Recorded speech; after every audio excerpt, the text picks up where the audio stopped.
أعوذ بالله من الشيطان الرجيم بسم الله الرحمن الرحيم قالوا لئن لم تنته يا نوح لتكونن من المرجومين قال رب إن قومي كذبون فافتح بيني وبينهم فتحا ونجني ومن معي من المؤمنين فأنجيناه ومن معه في الفلك المشحون ثم أغرقنا بعد الباقين إن في ذلك لآية وما كان أكثرهم مؤمنين وإن ربك لهو العزيز الرحيم صدق الله العظيم. شروع اللہ وحدہ لا شریک کے نام سے جو بڑا ہی مہربان اور نہایت ہی رحم فرمانے والا ہے. اللہ جل وعلا اپنے کلام معزز سورۃ الشعراء آیت نمبر 116 سے لے کر میں نے ابھی آپ کے سامنے پروردگار کی سورۃ الشعراء اور آیت نمبر 121 تک میں نے بھی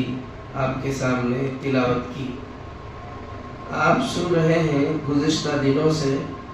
اللہ کے پیارے پیغمبر سیدنا نوح علیہ السلام کی دعوت و تبلیغ کا طریقہ کار کہ آپ کس طرح اپنی قوم کو اللہ کی طرف بلا رہے تھے اور کس طرح آپ اپنی قوم کو اللہ سے ڈرا رہے تھے اور کس طرح آپ کی قوم آپ کے ساتھ معاملہ بدزبانی کا کر رہی تھی اور کیسے ان کے ذہنوں میں یہ بات اتری ہوئی تھی کہ نوح کی بات صرف کمزور لوگ ہی مان رہے ہیں، تو پھر ان کے یہاں ان کے لیے کمزور لوگوں کا ایمان لانا انہیں ناپسند لگنے لگا تھا. اللہ کے نبی علیہ السلام نے انہیں معقول جواب دیا تھا کہ میں تو ان کو اللہ کے حوالے کرتا ہوں، ان کا حساب کتاب اللہ کے معاملے کے لیے ہے، اللہ جانتا ہے. اگر تم کچھ بھی شعور رکھتے ہو تو پھر ان کی ذمہ داری اللہ کی ہے، یہ میرا کام نہیں ہے کہ جو ایمان لائے ان کو میں دھتکار دوں، اور میں تو صرف اللہ سے ڈرانے والا ہوں، لوگوں کو اللہ سے متنبہ کرنے والا، اللہ سے ڈرانے والا ہوں. کس کو کس جگہ سے نکالا جائے اس کا ذمہ دار میں نہیں ہوں. تو یہ تھا حضرت نوح علیہ السلام کا جواب. اب نوح علیہ السلام کے جواب کے بعد جب آپ نے ان کو سمجھانے کے لیے یہ بات کہی تھی تو کفار اور مشرکین حضرت نوح کا جواب سن کر فوراً بول پڑے لئن لم تنتہ، اے نوح ہم تجھ کو کیا کریں گے؟ قالوا لئن لم تنتہ یا نوح لتکونن من المرجومین. وہ کہنے لگے اگر تو ان باتوں سے باز نہیں آیا، یہ لوگوں کو اللہ کی طرف بلانے والا، لوگوں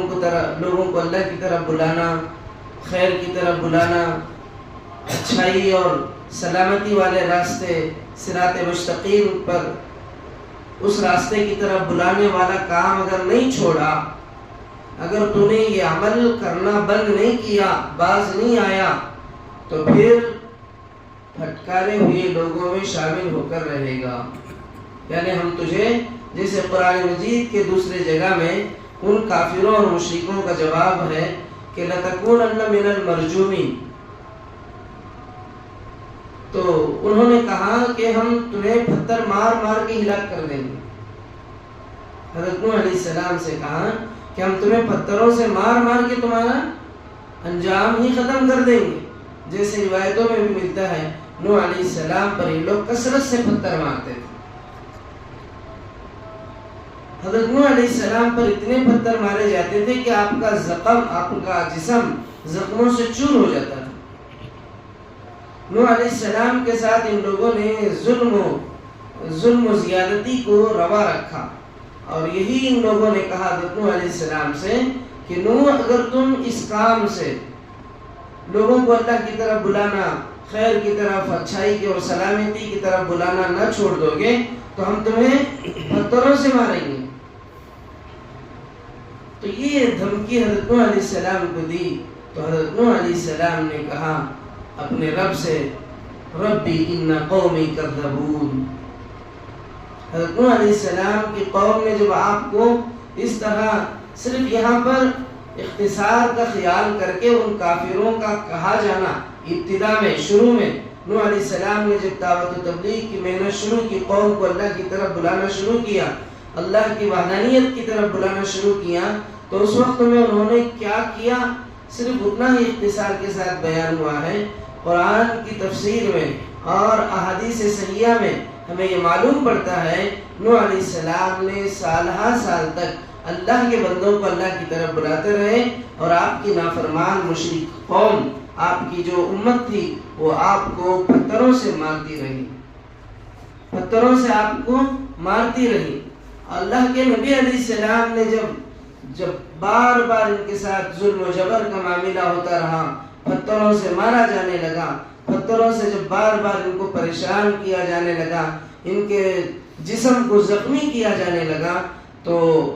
کیونکہ اللہ کے جو انبیاء ہیں، اللہ کے بھیجے ہوئے پیغمبر ہیں، وہ صرف ایک مرتبہ کی تکلیف پر فوراً جو ہے اللہ سے دعا یا بد دعا نہیں کرتے، کئی مرتبہ کے بعد، جب کئی مرتبہ ان کے ساتھ یہ حادثہ ہوتا ہے، یہ ظلم و جبر ہوتا ہے، تو تب کہیں جا کر اللہ کے نبی جو ہے اللہ تبارک و تعالیٰ سے اپنی قوم کے حق میں بد دعا کرتے ہیں۔ نوح علیہ السلام نے دعا کی ہے، میرے رب، میری قوم نے مجھے جھٹلا دیا۔ آپ نے اپنے پروردگار سے کہا، ربی ان قومی کذبون، اے میرے پروردگار، میری قوم نے مجھے جھٹلا دیا ہے، مجھے جھوٹا قرار دیا ہے۔ جیسے قرآن مجید کے دوسری جگہ میں بھی حضرت نوح علیہ السلام کی دعوت و تبلیغ کی محنت کے تعلق سے بتایا گیا، فَلَبِثَ فِيهِمْ أَلْفَ سَنَةٍ إِلَّا 50 عَامًا، یعنی آپ علیہ السلام نے سالہ سال تک، ایک دن نہیں، 2 دن نہیں، کئی سال تک آپ نے اپنی قوم کو اللہ کی طرف بلاتے رہے،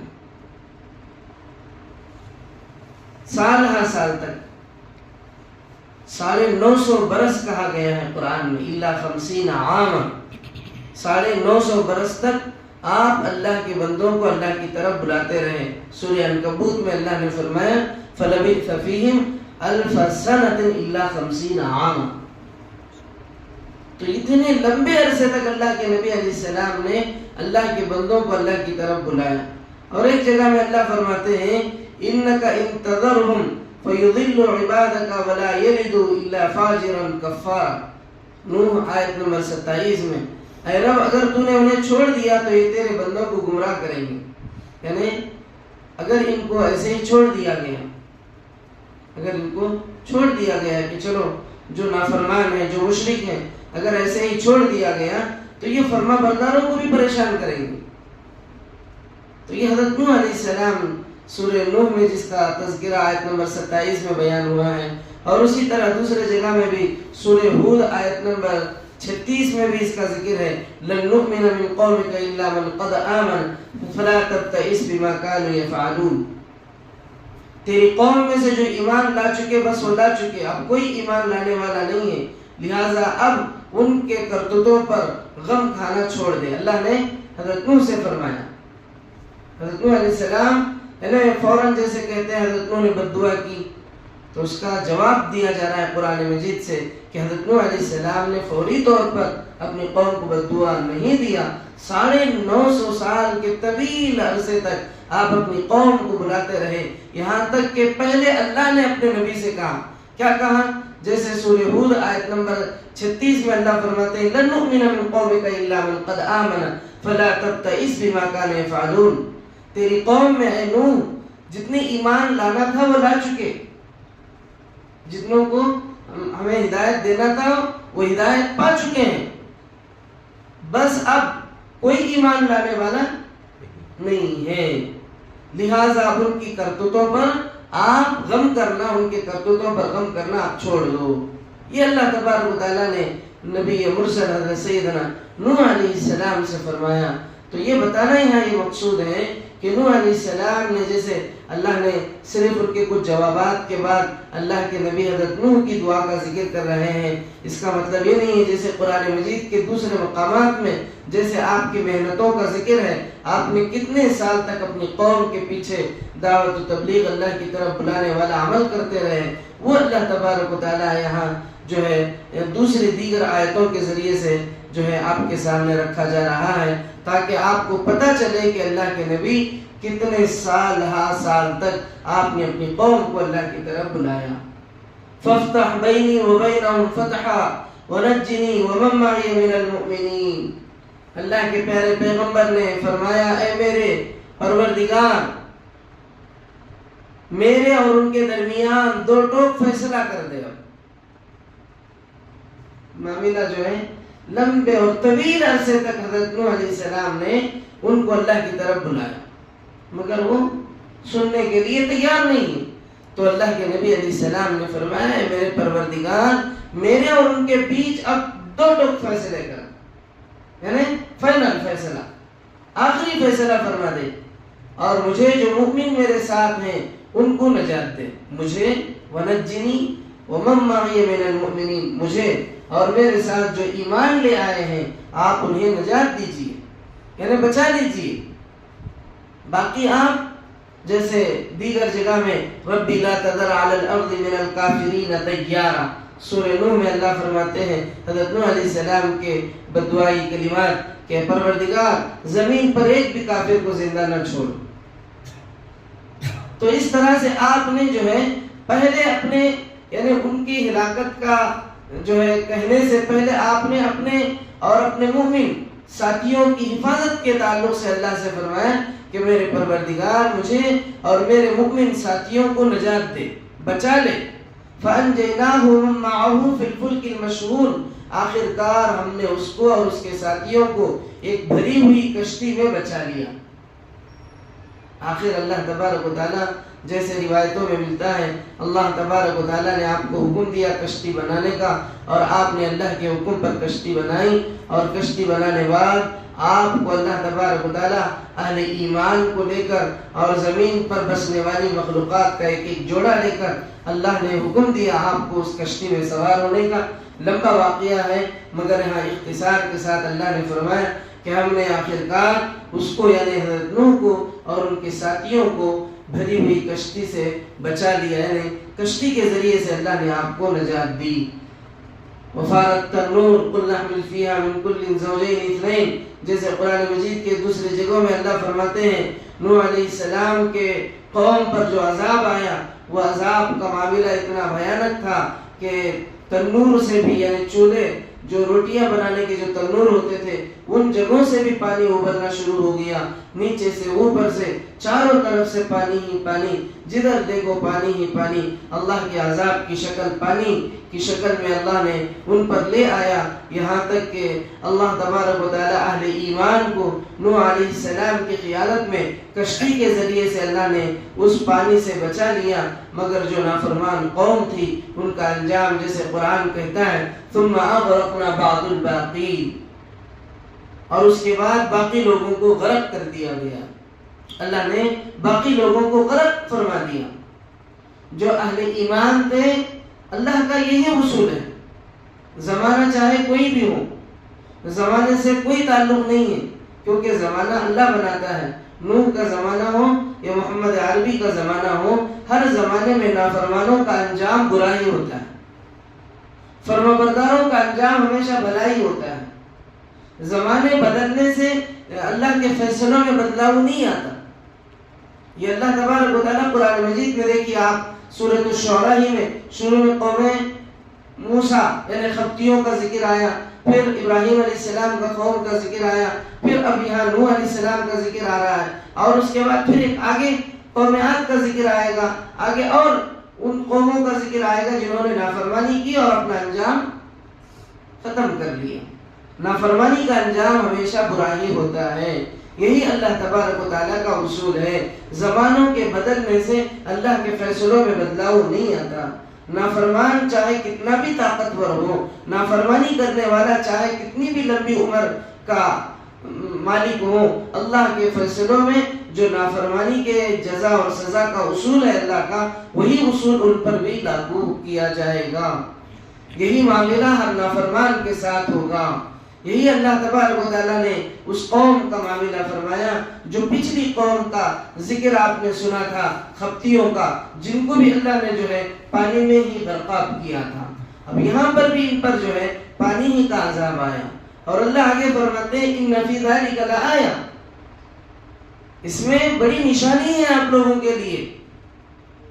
آپ لوگوں کے لیے اس میں بڑی نشانی ہے، اس واقعے میں، اس ہلاکت میں، ان نافرمانوں پر آنے والے عذاب میں جو آپ نے سنا ہے۔ اب اللہ کا کہنے کا کیا مطلب ان فی ذلک لآیہ؟ اب دیکھیے اس سے پہلے بھی خبتیوں کی تباہی پر اللہ نے کہا ان فی ذلک لآیہ، اور یہاں بھی کہہ رہے ہیں ان فی ذلک لآیہ۔ کیا مطلب ہے اس کا؟ اس کا مطلب یہی ہے، خبردار، آگاہ ہو جاؤ، ہوشیار ہو جاؤ، اللہ جو پچھلی قوموں پر عذاب لا سکتا ہے، اس زمانے میں، اس دور میں بھی کوئی نافرمانی کرے تو اس پر عذاب لانا یا اسے ہلاک کرنا یا اسے تباہ کرنا یا اسے برباد کرنا اللہ کے لیے کوئی بڑی بات نہیں ہے، اللہ کے لیے کوئی بڑا مسئلہ نہیں ہے۔ اللہ تب بھی اب بھی ہمیشہ وہی طاقت کا مالک ہے، اللہ کی طاقت میں کوئی کمی نہیں آئی ہے، نہ ہی اللہ کی برابری کی کوئی طاقت زمین و آسمانوں میں ہے جو اس کے بعد کے زمانے میں کوئی اللہ کے برابر مقابلے کی طاقت رکھتا ہو، نہیں ہے، کسی زمانے میں بھی ایسا نہیں ہے۔ ہر دور میں بھی اللہ ہی طاقتور ہے، ہر زمانے میں اللہ ہی غالب ہے، چاہے دنیا کا انسان کتنا بھی طاقتور کیوں نہ ہو۔ اسی لیے اللہ تبارک و تعالیٰ جہاں قوموں پر عذاب کا ذکر کرتے ہیں وہاں آگے فرماتے ہیں اس کے بعد ان فی ذلک لآیہ، اس میں تمہارے لیے بڑی نشانی ہے، اس میں تمہارے لیے بڑی نصیحت ہے، اس میں تمہارے لیے بڑی عبرت ہے۔ جیسے ہم کسی شخص کو کہتے ہیں نا، دیکھا نہیں ان کا انجام کیا ہوا، وہ تجلدی پسر گیا کہہ رہے ہیں، اصل میں اللہ کا انداز یہی ہے یہاں پہ، ڈرانے کے لیے، دھمکانے کے لیے۔ سنا نہیں ابھی کیا انجام ہوا ان کا؟ جب اتنے بڑے بڑے طاقتور لوگوں کا یہ حال ہوا ہے تو تیری اور تیری زندگی اور تیری طاقت کی کیا حیثیت ہے اللہ کے نظر میں؟ وما کان اکثرهم مؤمنین، پھر اللہ آگے فرماتے ہیں پھر بھی اکثر لوگ ایمان نہیں لاتے، اس کے باوجود بھی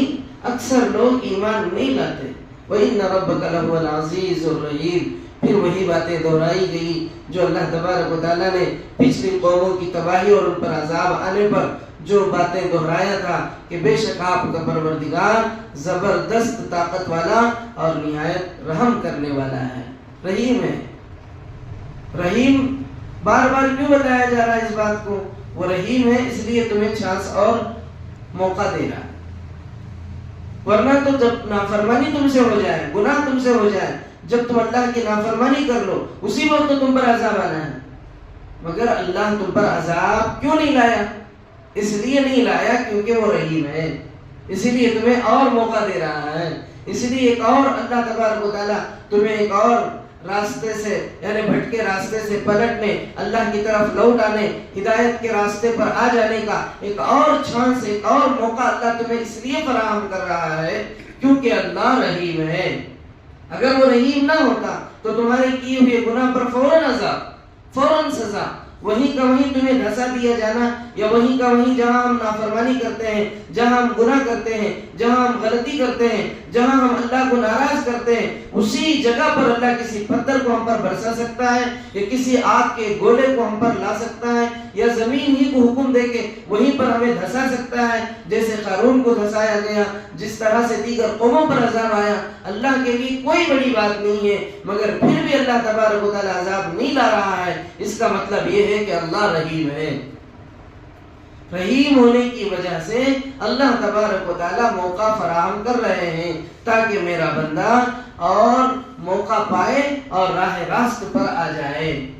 یہ اللہ کا اصول ہے. یہ اللہ تبارک و تعالیٰ ایک اور قوم کی تباہی کا ذکر فرما کر یہاں پر سورۃ الشعراء کی اس آیت میں جو ہے اللہ نے ایک اور قوم کی تباہی 122 سورۃ الشعراء کی اس آیت میں جو ہے اللہ نے اس قوم کو بے خاتمہ فرما دیا. ان کا انجام بھی ختم ہو گیا، یہ بھی چاپٹر سے کلوز ہو گئے، ان کی تاریخ بھی ختم ہو گئی، یہ بھی اپنی صفحہ ہستی سے مٹ گئے. تو آگے کیا ہے آپ سنیں انشاءاللہ. اللہ تبارک و تعالیٰ سے دعا ہے پروردگار اپنے کرم سے اپنے فضل سے مولا ہمیں نیک توفیق نیک ہدایت عطا فرما، اسلام کا بول بالا فرما، مسلمانوں کی حفاظت فرما، بلاؤں وباؤں پریشانیوں مصیبتوں حادثوں سے حفاظت فرما، عافیت اور سلامتی والی زندگی عطا فرما. اے اللہ تیرے فرما بردار بنا، تیرے فرما بردار بنا، تیری خوشنودی اور تیری رضا کے لیے ہر عمل کرنے کی توفیق عطا فرما. اے اللہ نہ ہمیں گناہ سے بچنے کی طاقت ہے نہ نیکی کرنے کی، مگر مولا آپ کی توفیق سے مولا آپ ہی سیدھے راستے پر چلائیے، آپ ہی صراط مستقیم پر چلائیے. مولا اپنے کرم سے اپنے فضل سے امت کو ہدایت عطا فرمائیے، امت مسلمہ کو ہدایت عطا فرمائیے، گمراہی کی آندھیوں کو ختم فرمائیے، ہدایت کی فضاؤں کو عام فرمائیے، اپنے کرم سے دعاؤں کو قبول فرمائیے. آمین وآخر دعوانا الحمد للہ رب العالمین.